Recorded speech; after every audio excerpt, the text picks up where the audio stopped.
বিদায়, ভালোবাসেন বিদায় এই উম্মতকেও আল্লাহ ভালোবাসে। যদিও উম্মত আল্লাহকে ভালোবাসে না, না নারী বাসে না পুরুষ বাসে, শুধু মুখে মুখে বাসে। আব্দুল কাদের জিলানির কথাই সত্য, লিসানুকা মুমিন কলবুকা মুনাফিক। হয় তোর মুখটা তো মুসলমান কিন্তু দিলটা তো মুসলমান না। সত্য এটাই। আল্লাহকে ভালোবাসে, আল্লাহ তো এই উম্মতকে ভালোবাসে। ভালোবাসা দেখানোর সময় নাই, এক ডজন না শত ডজন দেখা যায় আল্লাহ এই উম্মতকে কত ভালোবাসে, কত ভালোবাসে।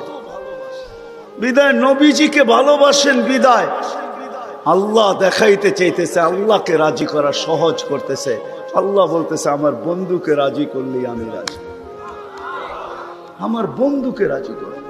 ওয়াইন তুতিউহু তাহতাদু মান আতাআর রাসূল ফাকাদ আতা আল্লাহ ইন কুনতুম তুহিব্বুনাল্লাহ ফাত্তাবিউনি ইউহিব্বুকুমুল্লাহ। আল্লাহ রাজি, সত্য রাজি। কোরআন বলতেছে, আল্লাহর রাসূলের রওজার উপরে কোরআনের একটা আয়াত লেখা আছে।